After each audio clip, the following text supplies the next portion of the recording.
अयोध्येत भाविकांची रीघ. चैत्री पौर्णिमेनिमित्तानं शरयू नदीत स्नान, तर हनुमान जयंतीनिमित्तानं हनुमान गडीतही दर्शनासाठी पहाटेपासून मोठी गर्दी. मतदानाच्या दुसऱ्या टप्प्याच्या तोंडावर भाजपमध्ये खलबतं. अमित शहा, नड्डा यांनी रात्री उशिरा घेतली सरचिटणीसांची बैठक. दुसऱ्या टप्प्यातल्या निवडणुकीचा प्रचार काही तासांमध्ये संपणार. मोदी, शहा, नड्डा, योगी तसंच राजनाथ सिंग भाजप उमेदवारांच्या प्रचारात व्यस्त. पंतप्रधान मोदींचा उमेदवारी अर्ज भरण्यासाठी जय्यत तयारी सुरू. 13 किंवा 14 मे रोजी मोदींचा वाराणसीतून अर्ज.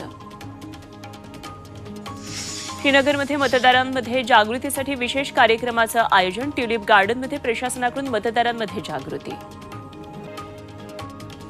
अहमदनगर दक्षिण लोकसभा मतदारसंघात मविया उमेदवार आज अर्ज दाखल करणार, तर सुप्रिया सुळेंच्या प्रचारार्थ मुळशीमध्ये आदित्य ठाकरेंची सभा. मविया काळात फडणवीसांसह गिरीश महाजन, आशिष शेलार, प्रवीण दरेकरांच्या अटकेचा कट होता. मुख्यमंत्री शिंदेंचा गौप्यस्फोट.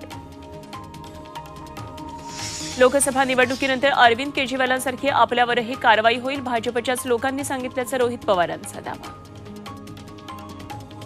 कोल्हापुरात मविया उमेदवार शाहू महाराज छत्रपतींना एमआयएमचा पाठिंबा. खासदार इम्तियाज जलील यांची घोषणा. मतदानाला कोकणात जाणाऱ्यांसाठी आनंदाची बातमी. कशेडी बोगद्यातली दुहेरी वाहतूक 1 मे पासून सुरू.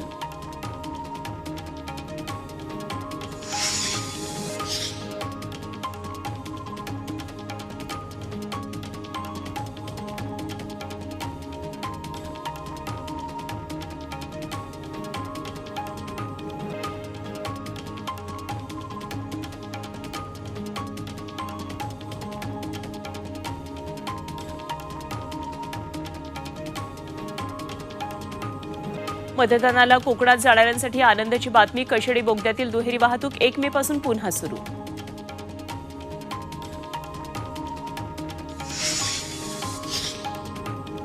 आमदार जितेंद्र आव्हाड यांना धमकीचा फोन. बिश्नोई गँगकडून धमकी आल्याचा आव्हाडांचा दावा. सलमानच्या घराजवळ गोळीबारासाठी वापरलेली बंदूक तापी नदीतून जप्त. दुसऱ्या बंदुकीसाठी तपास सुरू. नदीत काही जिवंत काडतुसही सापडली. आमिर खान नंतर अभिनेता रणवीर सिंगचाही राजकीय भाषेचा डीपफेक व्हिडिओ व्हायरल. रणवीर सिंगची पोलिसांमध्ये तक्रार दाखल.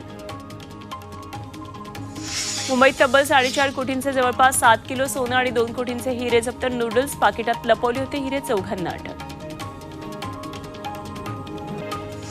मनी लॉन्ड्रिंग प्रकरणात केजरीवालांची न्यायालयीन कोठडी आज संपणार. राऊज रेव्हेन्यू कोर्टामध्ये व्हीसीद्वारे हजर करणार. केजरीवालांची जामीन याचिका कोर्टानं फेटाळली. याचिकाकर्त्या वी द पीपल संस्थेला 75,000चा दंड. खडकवासला धरण साखळीमध्ये 1.5 महिना पुरेल इतकाच पाणीसाठा शिल्लक. पुणे जिल्ह्यावर पाणी टंचाईचं संकट.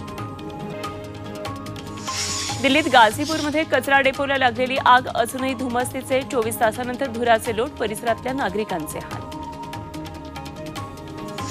कॅनडात ऑन्टारिया शहरातून धावली जळती मालगाडी. सुदैवानं जीवितहानी नाही. 1.5 तासानंतर आग विझवण्यात यश. मालदीवमध्ये सत्ताधारी पार्टीच्या निवडणुकीतल्या विजयानंतर तज्ज्ञांचा गंभीर इशारा. मालदीवने चीनच्या जाळ्यात फसू नये, भारताशी संबंध कायम ठेवावेत.